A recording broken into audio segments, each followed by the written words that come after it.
DraftKings Sportsbook, an official sports betting partner of the NFL, is officially live. Now you can legally bet on all your favorite sports anytime and anywhere, right here in Ohio with DraftKings. For a limited time, new customers who sign up with code DEFEND and bet $5 or more will receive $200 in bonus bets instantly. DraftKings has the best features, including same-game parlays, player props, and more, with fast and easy payouts right at your fingertips. Download the DraftKings Sportsbook app now. New customers can use promo code DEFEND to get $200 in bonus bets instantly when you place a $5 bet on anything. Only at DraftKings Sportsbook with code DEFEND. Gambling problem? Call 1-800-GAMBLER. 21 and over and physically present in Ohio. Valid one offer per first-time depositors who have not already redeemed $200 in free bets via pre-launch offer. Minimum $5 deposit and wager. $200 issued as bonus bets. Eligibility restrictions apply. See dkng.co/OH for terms.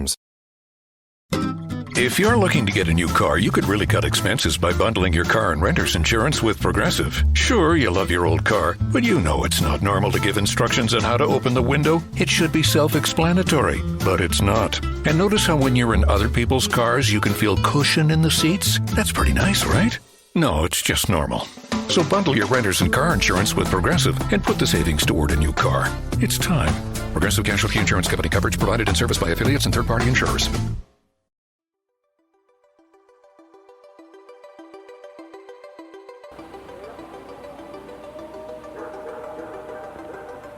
And it listened to me. It walked out of the thicket. It turned around and looked at me.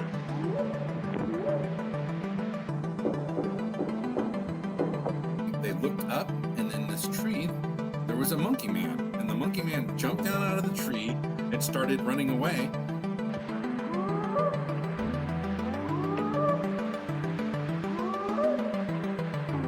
And suddenly they're right in front of the car.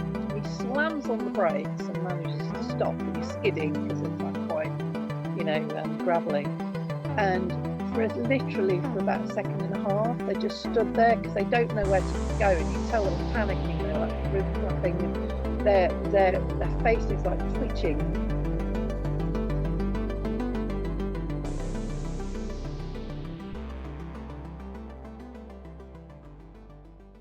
Welcome back to Bigfoot Society, a podcast where we focus on cryptids, the strange, and the unexplained of this world. If you've got a story or something weird to share, send an email over to me at bigfootsociety@gmail.com. And if you'd like to support this show, head on over to patreon.com/the Bigfoot Society.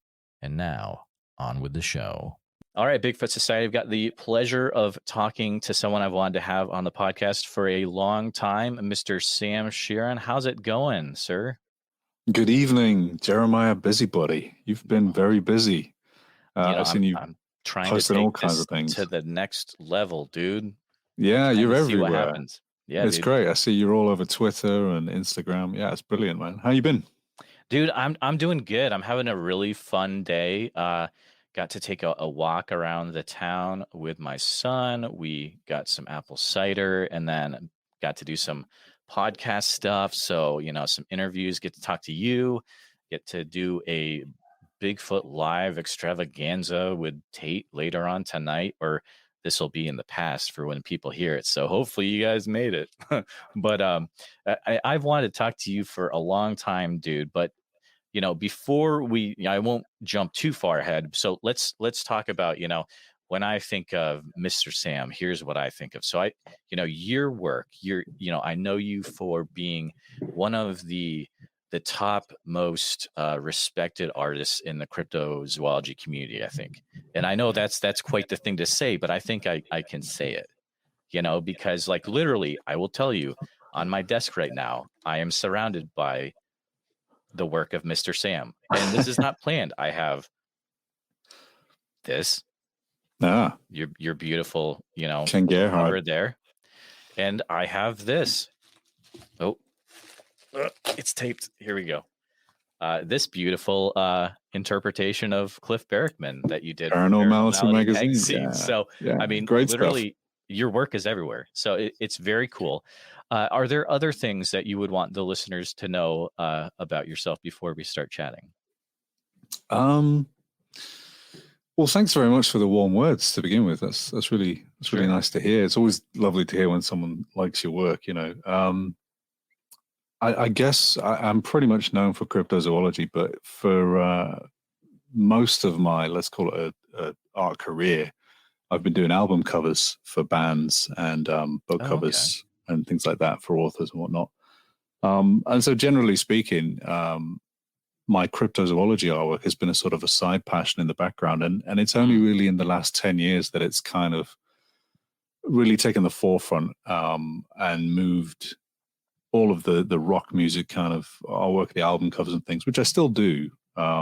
It's pushed it aside somewhat, and more people are coming forward to me to say, "Hey, will you illustrate this?" Or there was a witness report. We need you to do an illustration of something. So it's fun.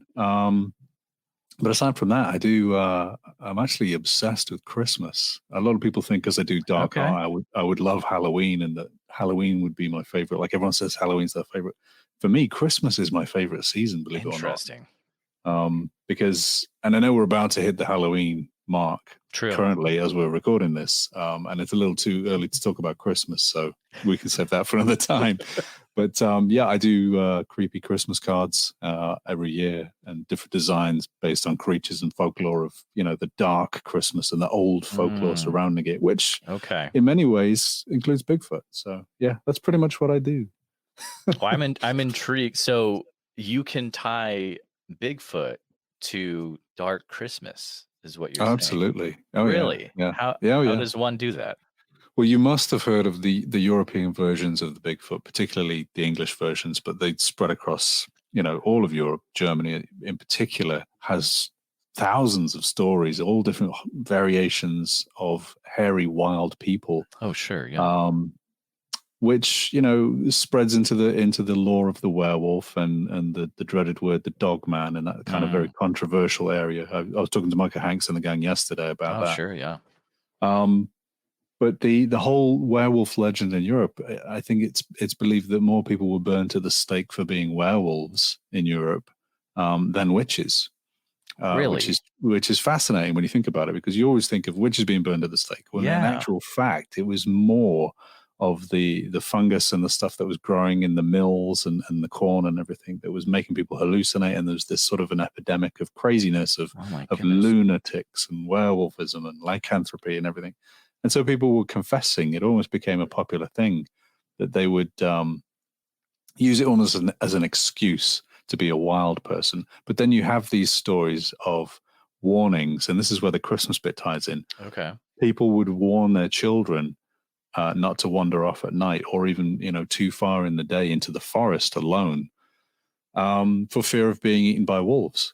And what they would do is they would invent characters that would not only be just wolves that would attack you, because a wolf's a wolf, but if you were to embellish it and maybe say that it was an intelligent character that's going to carry you away in a basket, the legends of Krampus, everybody's heard of Krampus these days, but there's so many more.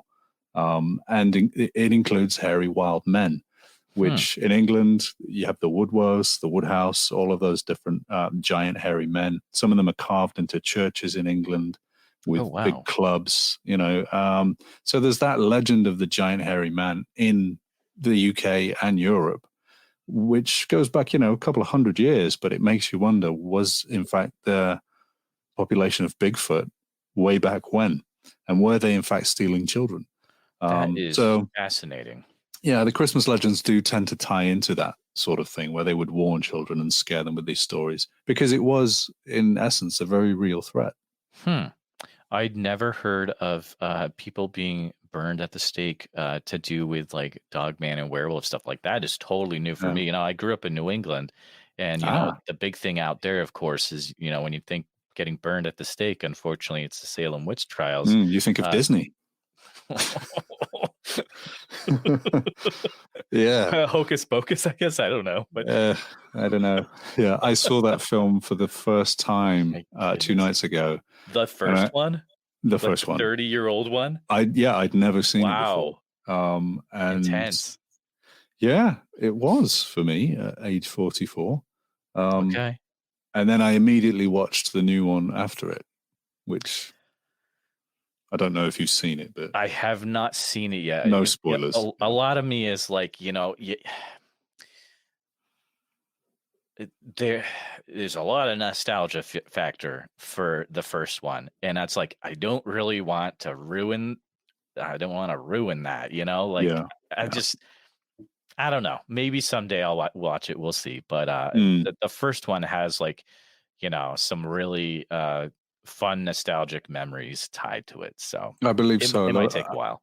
I think a lot of people grew up with that, and from what I've heard, people are jaw on the floor shocked that I've never seen it. But anyway, back to Bigfoot.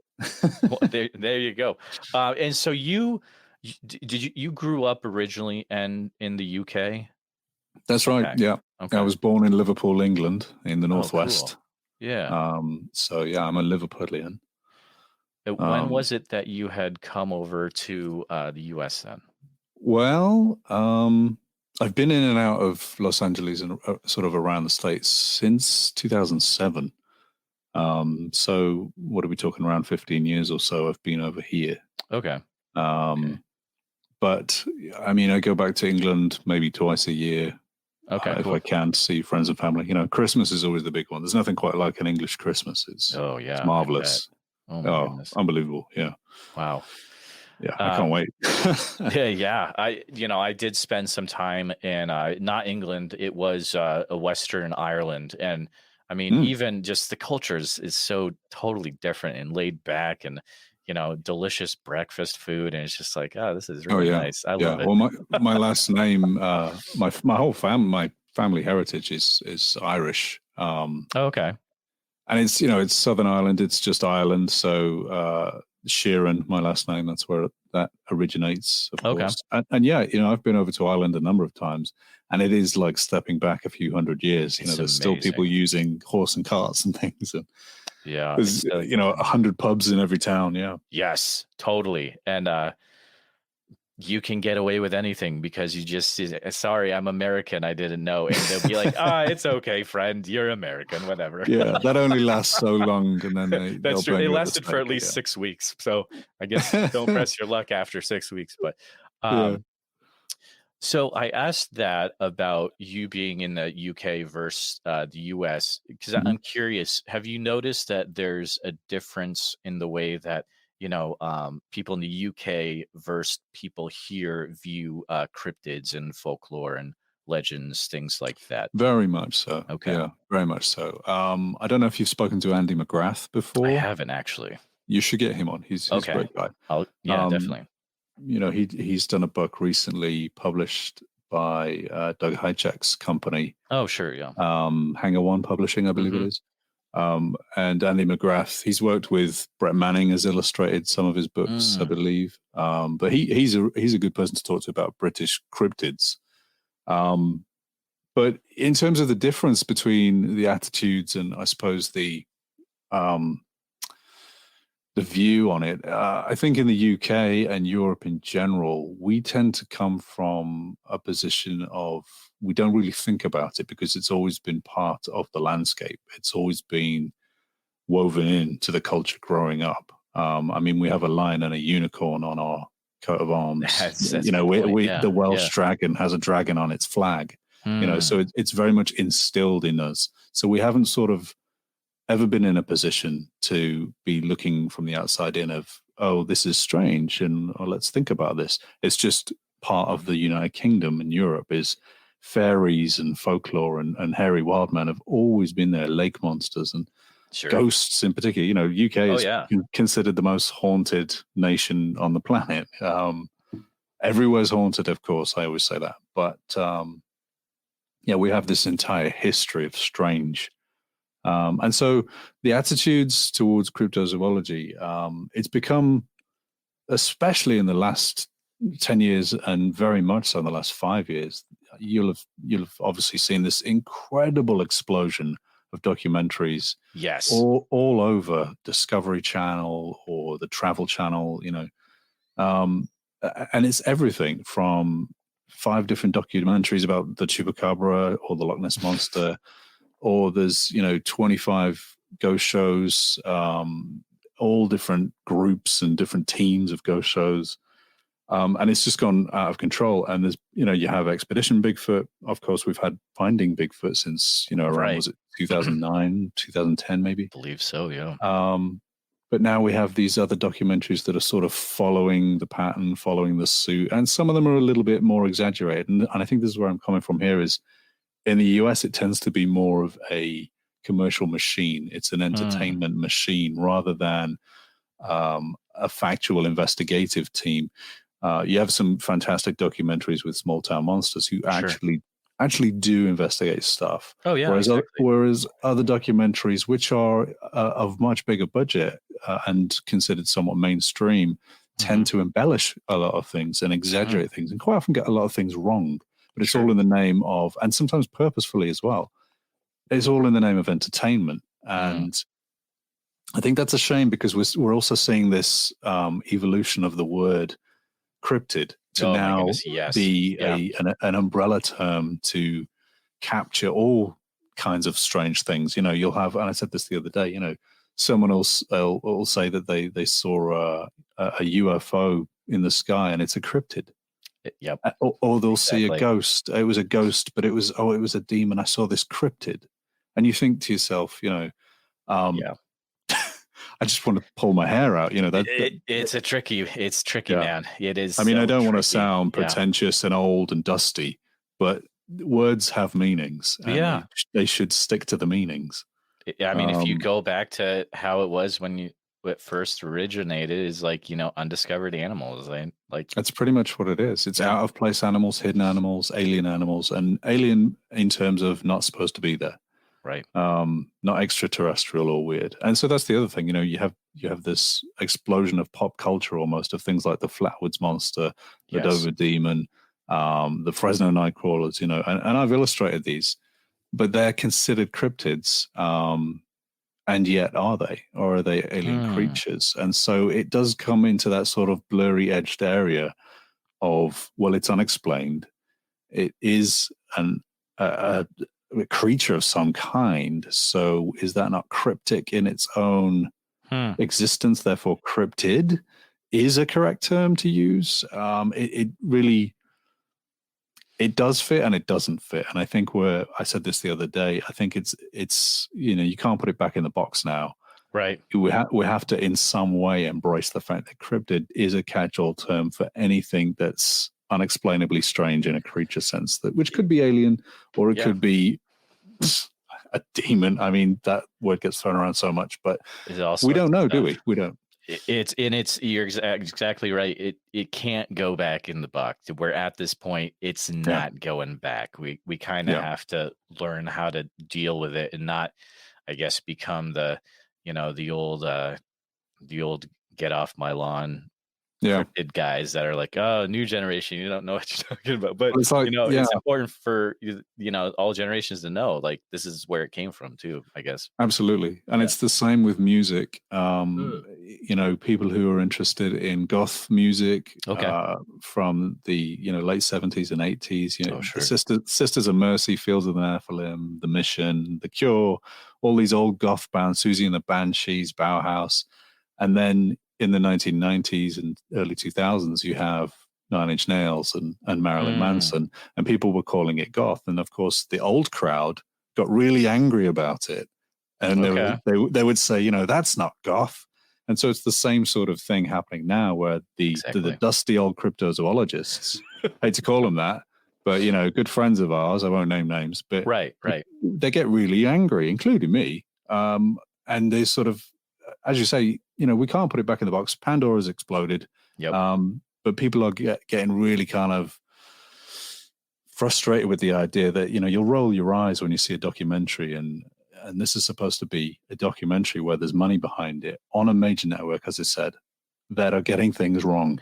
And dude, it's annoying because they are, in a sense, educating people incorrectly. They have a service and they should be upholding it.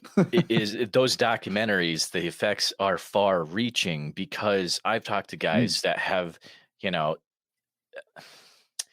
let's just say sometimes things are said in documentaries about cryptids, and then eventually those things, if they're not right, they can become part of the legend and affect the original legend into something that it wasn't originally. And it's like we Yeah, got to be careful what we're doing for the absolutely, future generations, But absolutely. yeah, let's talk about your artwork. So first, the cool thing, I love your current. You got a lot of projects, but your current project I really like is you're doing all these covers with David Weatherly. That I think is awesome. I mean, what That's right. you'll hopefully be done in. Is there a time 10 years, frame? 10 years. I don't know. Well, we're trying to get out as many as we can each year. David can only write so That's true. fast. I mean, he has an insane memory for strange things and a huge catalog of documents and files and research he's done himself over the decades. 40 years of work. So he has all the information, but it's putting it in order into a book form that will, without leaving things out as well. He was always sort of last minute. I'm sure he's like, oh, I forgot about that one. I've got to include that. Oh, is that even going to fit? Ugh. And then you've got me with all my other projects and things that I've got to do, and whether I can fit in a book cover into that month or those 3 months or whatever. Depending on how long it takes, it's whether I'm working with a band or another author. So we're trying to get as many as we can, but we can only go so fast. And of course, we're working on the 50 different states of the US. Exactly. And we we lightheartedly talked about it when we began that, wouldn't it be great to do Europe and branch out? And we had to sort of be realistic and be like, well, let's just get the states done first. Yeah, let's see how far we get in life with this first part. Yeah, I think we're on the 10th or 11th book now, the 12th, I forget. But yeah, we're working through each state one by one. And there should be one out before Christmas. Oh, wow, really? On. Okay. We're doing one now, yeah. So awesome. Yeah. Well, it'll be interesting to see what that is once it's released to the public. But I remember, my favorite, of course, Iowa. That's where I'm from. And when I saw the cover for, it's so beautiful. Like it's one of the such a beautiful interpretation of the Van Meter Visitor, and like to see it, you did it good. You did it amazingly good. I appreciate it coming from you because you're such a knowledgeable person on that particular cryptid. It is kind of so getting your approval was nice for me. Oh, that's awesome. Thank you. What is so how long does it usually take to create, any of these book covers that you've done? Is it a long creative process or? It can be. And sometimes it can be really fluid and very easy. Sometimes it can be tricky and meticulous, particularly if I'm trying to emulate a specific thing, like when I did Champ. And I tried to, as accurately as possible, recreate the Sandra Mansi photograph of Champ. And so, because we didn't want to use the actual photograph, it has to be sort of, an entire scene that wraps around to the back cover. And there's always a Bigfoot on the back cover hidden somewhere as well. I love that part. It's so cool. Yeah, on every single state, there's a Bigfoot on the back cover somewhere. And so creating that particular cover took a little longer because I had to sort of, really zoom in, because the original photograph isn't particularly, as always, clear. It's quite blurry. There isn't that much detail to make out. So it's, for a lot of people, it's up in the air. Is that actually a tree stump? Is it just quite small and close up? And, there's always those sort of questions with like monsters and things. So what I did with most of my cryptid work is I will always try and make it look as realistic as possible, as though, if this were alive, what would it look like living and breathing? Put those anatomical, natural history references in there that I know so well, and I'll try and weave it into a believability so that when someone sees it, they're like, oh, that's a real creature. And they're more persuaded perhaps to read about it and find out about it, or be inspired to pick the book up and say, what the hell is that thing? Yeah, exactly. So doing the book covers, it can, it can take, in some instances, just a matter of days, sometimes weeks, literally, because it's down to, sometimes, especially someone like the Van Meter Visitor is it's very touch and go as to, well, how do you portray that? Because there's so many conflicting stories as to what it looked like, Sure. but also Yeah. what it could have been. Yeah. So you have stories in that region of dragons as well, and that's a very loose term. So how many ways can you illustrate a dragon? So that element was thrown in there with it being cool. Perhaps a fire-breathing dragon is the old romantic thing, but of course they have this light that comes out of its horn. Yep. That's sort of a thing maybe with a dragon. And then you have the pterosaur idea, or the giant bat idea, the humanoid alien idea. There's so many different things, as you know. That's cool. How do you do that? So that one took a little while because it had to be, for me, real. It had to look like a creature. And I think that's also something that David appreciates, is that he comes from an area of skepticism as much as I do, in a sense that we do celebrate and enjoy these tales of monsters, but we also come from the angle that this happened, and we want to get to the basis of telling the account as it was without, adding any frilling to it, really, And I think that's important as well, keeping it real. Exactly. And, those books, the information in those, coupled with your interpretations on the cover, I think it's definitely, some of the best state focused cryptid books. And I mean, for Iowa, it's like the only one, really. It's amazing to have it. It's like 80 pages of Bigfoot history.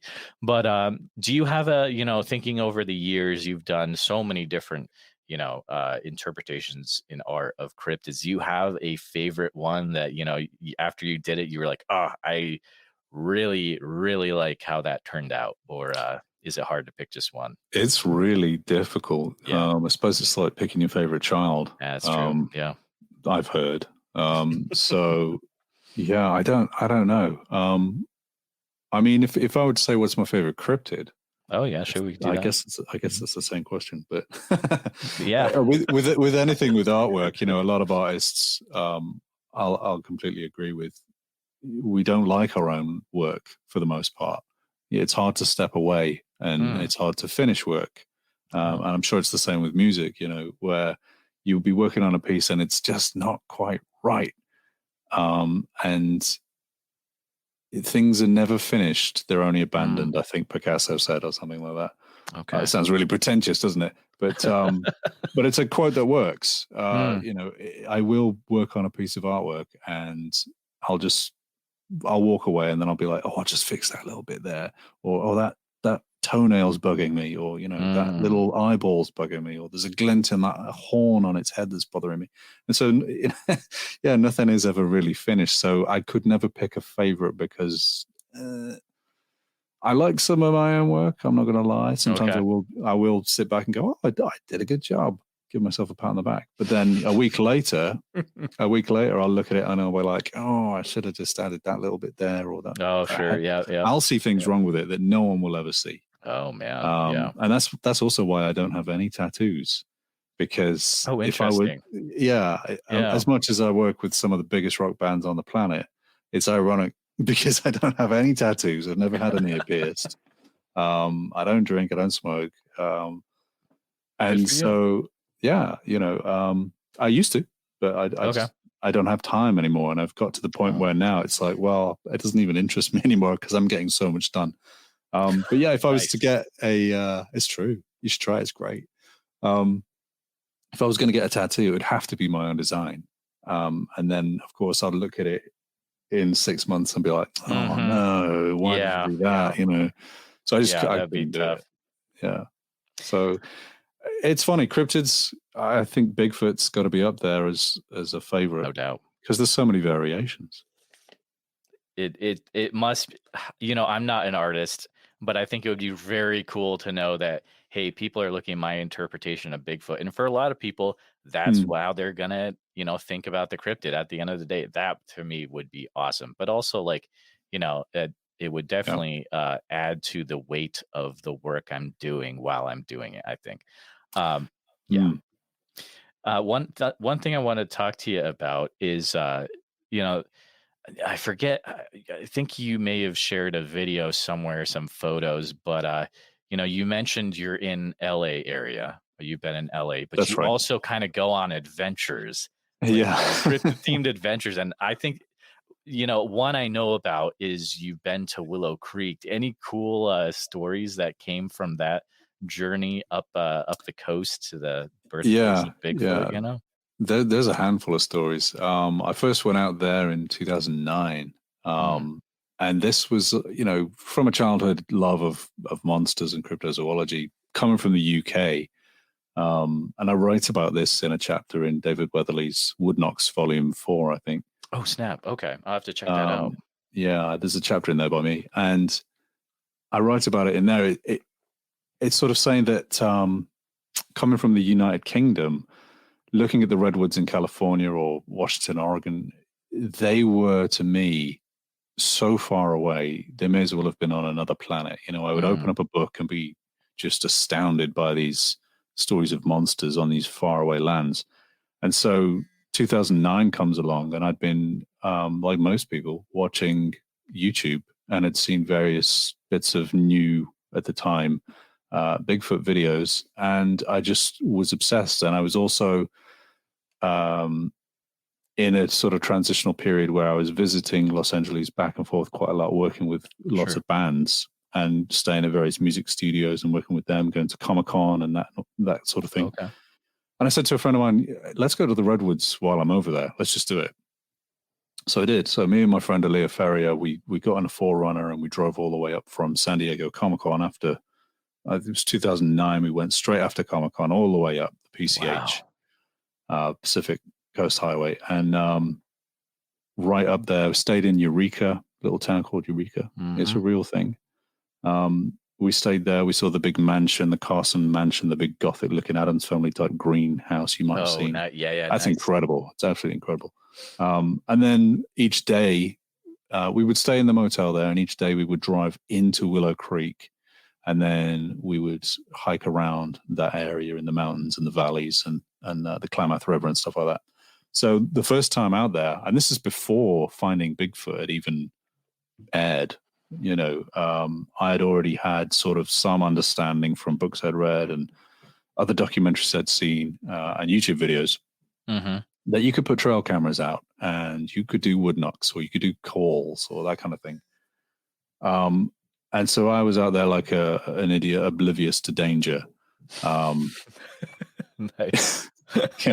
Although I will say, when we first got to the Redwoods, I didn't want to get out of the 4x4 at first because I saw a big metal sign literally next to me with a bear on it, and I looked at my friend Aaliyah and I was like, "Am I actually going to get out of the car? Is this safe?" And I was really scared.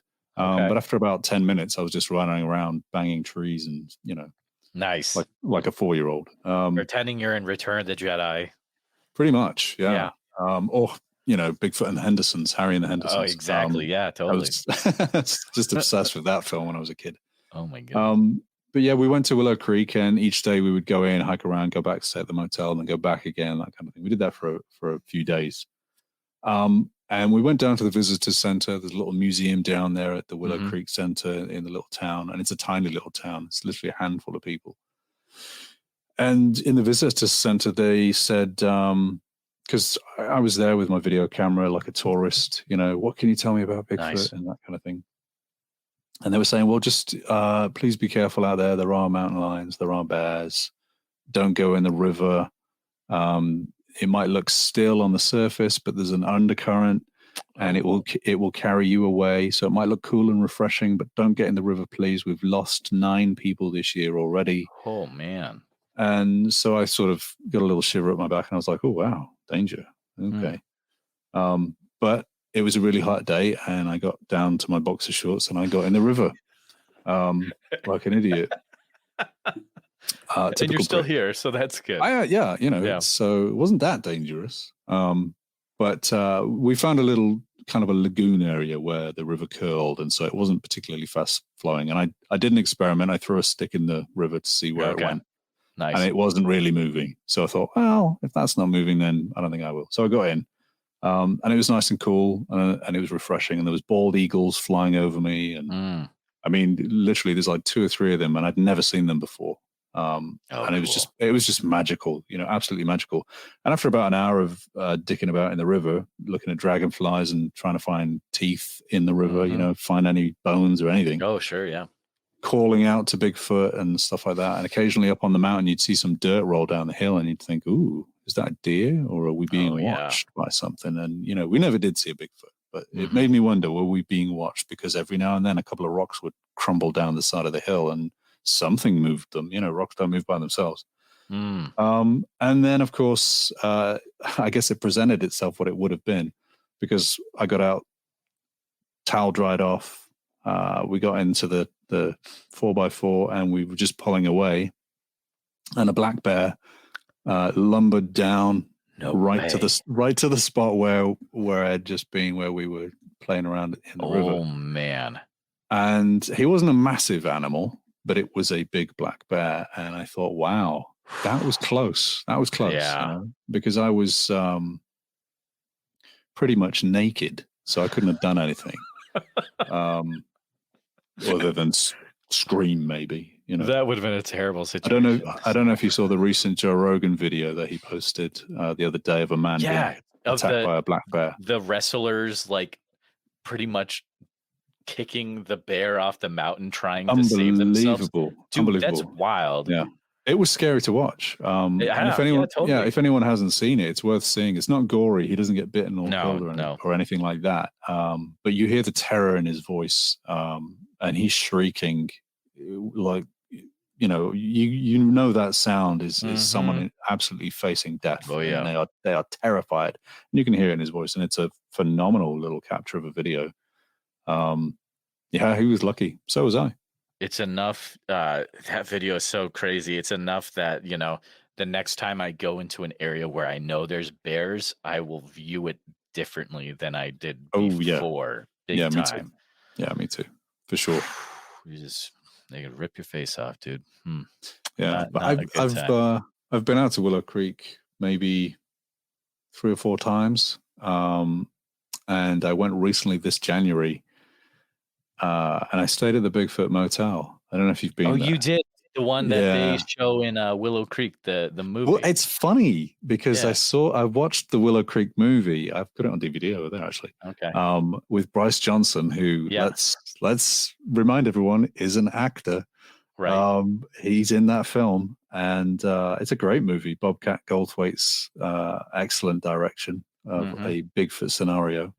But it's funny, I watched that film when it came out, and it really tickled me because pretty much everything in that film I had already done in 2009. That's what you did. They went and had the Bigfoot burger, which is the bun in the shape of the foot. Yeah. And if you go on my Facebook, you can look at all my photographs from 2009, and there's me with the burger, and they did the whole thing, the museum, the trip, the tent, just all of that, all of the signs that were there, the big woodcut out of a tree, chainsaw carvings of Sasquatch. So I watched that film, and it was nostalgic for me because I was like, oh, I've been there. Oh, I've done that. Actually, really weird. The story you told of asking the person hey, is Bigfoot out here? And being like, exactly. Careful, this. That pretty much happens in Willow Creek. Exactly. And I couldn't believe it when I was watching it. And I was almost sort of, not to blow my own trumpet, but it was like, I've done this. And I was thinking they should have just filmed me. It's funny, dude. Yeah. Oh yeah. It was a great film. I will get out there myself for sure. We'll have to go together. Let's all get a group together. Wild. Dude, that would be wild. Yeah. Sam, it has been, it's crazy. It's already, it feels like we just started talking, but this has been a fun chat. I've got a crazy Bigfoot adventure that I've got to make sure I get to. Yeah, I'll be watching that from afar. It'll be a fun time. But it's been so fun chatting with you, and I definitely, will have to check back in sometime in the future, but I can't wait to see, what you come out with next. Your artwork, whenever I see it, puts a smile on my face, and I'm sure many others as well. But can you take a few minutes and definitely tell the listeners all about, how they can keep up to date with what you're doing, how they can get involved with your community, all that good stuff? Well, thanks so much. Yeah, this has been fun, and we'll absolutely have to do it again. Definitely. There's always too much to talk about, isn't there? Yeah, you can find me everywhere, like Jesus. On my website, you can find all my social media links, Twitter, Facebook, Instagram. I even have a Patreon, like you have a Patreon. And I think everyone has those now. I have a YouTube channel, and it's all linked on MrSamShearon.com. Nice. And it's Mr. the word as in MISTER, and then Sam, and then Sheeran, like Ed Sheeran, but spelt correctly because he spells his wrong. Yeah. Mine's spelled SHEARON. So yeah, all of the links are on there. So if you want to follow me, or check out more of my work on Instagram, that kind of thing, it's probably the best place to go. Awesome. And I'm releasing Christmas cards again this year of my creepy Christmas monsters, winter warnings, and look out for those. They'll be coming out in a couple of weeks. And do you still do the tier on Patreon where if someone has wanted to have their Mr. Sam interpretation, if you want Mr. Sam to draw what he sees of you, it's there. It's there for the taking. Check out the Patreon. It's pretty cool. So I draw live every Wednesday as well. So it's nice. It's like 4 times a month you can hang out and we can just talk about stuff while I draw monsters. Yeah, very cool. Sam, it has been so fun chatting with you. It's great to get you finally, but you have a great rest of your night, and we'll be checking in with you in the future, my friend. Thanks, Jeremiah. Take care now. Thank you for listening to Bigfoot Society. If you like the show, please review and rate it 5 stars on iTunes. Hit the share button and send this episode to all your friends on social media. Subscribe to Bigfoot Society wherever you listen to podcasts. It doesn't cost a thing. Pick up a Bigfoot Society shirt or enamel pin over on our Etsy page, and people will tell you all about their Bigfoot sightings when you wear it. At least that's what people tell us. That's what happens. If you'd like to become an official member of Bigfoot Society with a membership card, a community of like-minded individuals, and extra content each month, then please consider becoming a supporter of the podcast by going to www.patreon.com/The Bigfoot Society. Thanks for listening.